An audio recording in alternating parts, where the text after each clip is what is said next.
What are the top 3 treatments to help manage lipedema and prevent it from progressing?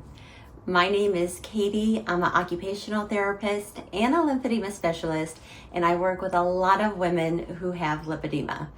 One of the questions I get asked all the time is, okay, give me what the top tools and tricks to managing lipedema so that I can feel better. And I think it's important that we start off with saying lipedema, there is no cookbook recipe on what works best for each person. It is a very individualized diagnosis, meaning how we treat it is not always the same for every person. So I think that can be really confusing and it can be frustrating, especially with social media and the internet, when we see somebody over here doing this and we try it and it doesn't work and we're not getting the same results. So then we go try what someone over here is doing and the same thing happens.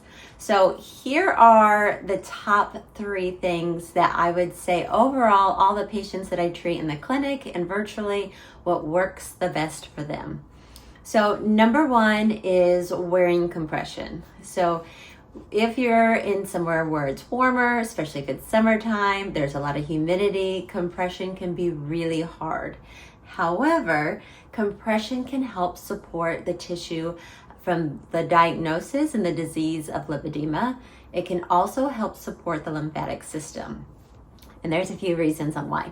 So number 1 is, for my patients, I always recommend a legging style of compression. Knee-high compression socks are very popular. They're very popular in the healthcare field. You'll see a lot of healthcare workers wear them. You see it with other people who've had just like a little bit of swelling because of maybe cardiac issues. They'll wear knee highs. Knee highs are the last style I would put a patient in who has lipedema. So leggings are nice because they cover the entire leg.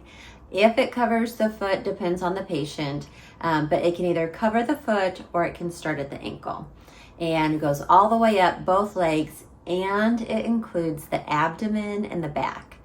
So this is important for so many reasons. With number 1, when we wear a legging style, we don't have to worry about them sliding down our thighs.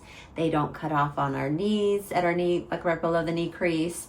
And they usually stay up pretty well. And they also give compression to the abdomen where lipedema tissue can be located.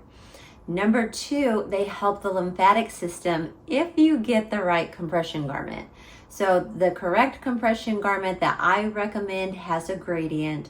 It's tighter at the bottom and it goes more loose as it goes up the leg to help support not only the lymphatic fluid, but it also helps support the venous system, so the blood. And when we wear a compression garment with a gradient, then when we stand up and we're moving around, the compression garment prevents that fluid from moving down the leg.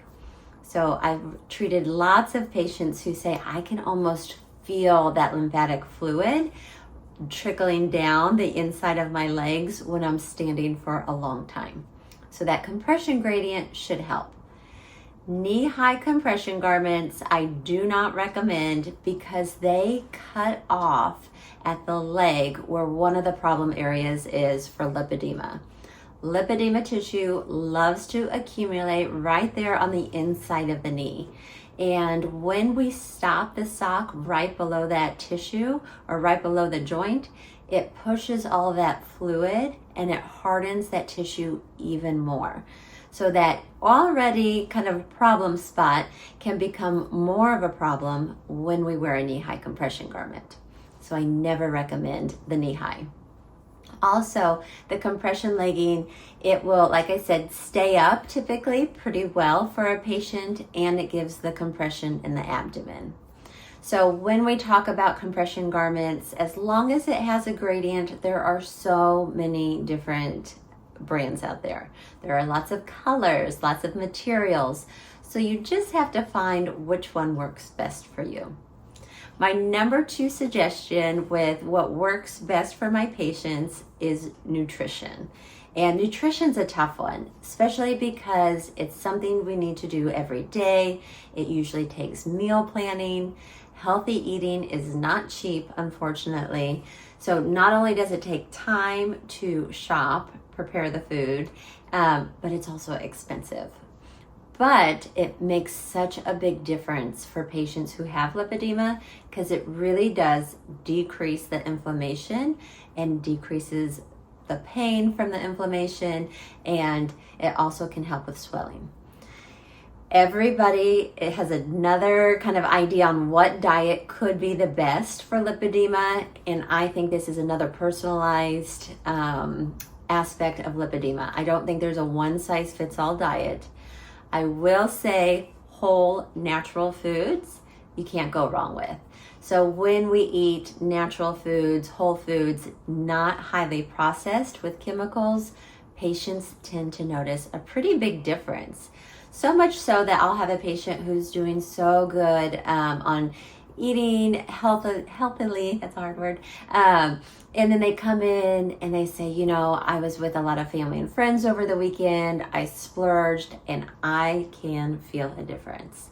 So when it comes to diet, it does not have to be perfect. And maybe you say, okay, 1 or 2 meals out of the day I'm going to eat, and it's going to be whole foods, knowing that maybe that 3rd meal isn't perfect. And that's okay.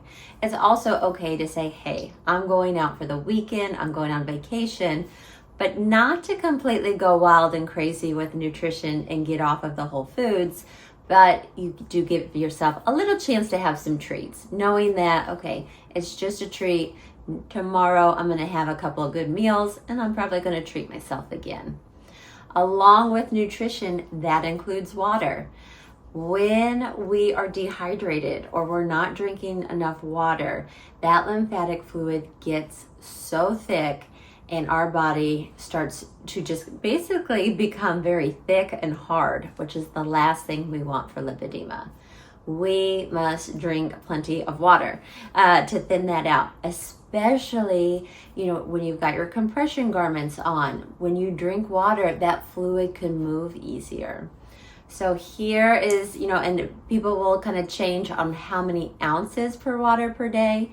However, overall, 100 ounces of water a day is a fantastic goal.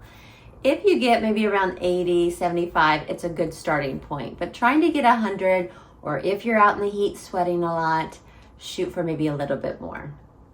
The third thing that works the best for my patients is softening the tissue from lipedema. This has been a game changer. So I'm a lymphatic specialist. I do a lot of manual lymph drainage on my patients. But when it comes to lipedema, I am softening that tissue.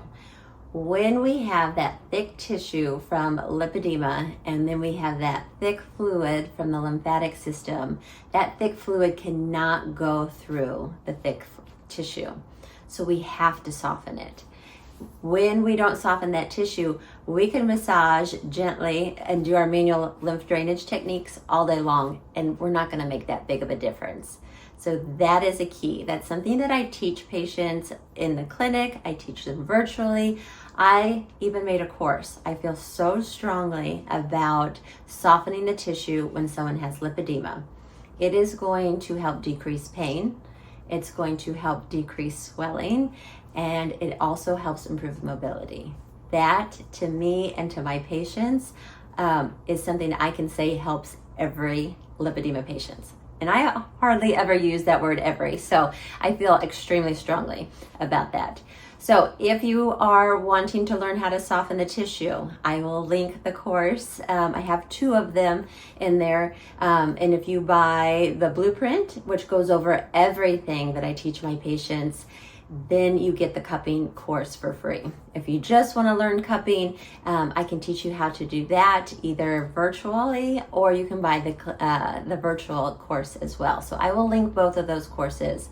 But between compression, diet / nutrition and water, and softening the tissue. Those are the top 3 things that have worked best for my patients, and I see a lot of lipedema patients. It's one of my favorite diagnoses to treat in the clinic and help people virtually. So please comment if you have any need or need any help with finding those courses, but I will leave them in the description.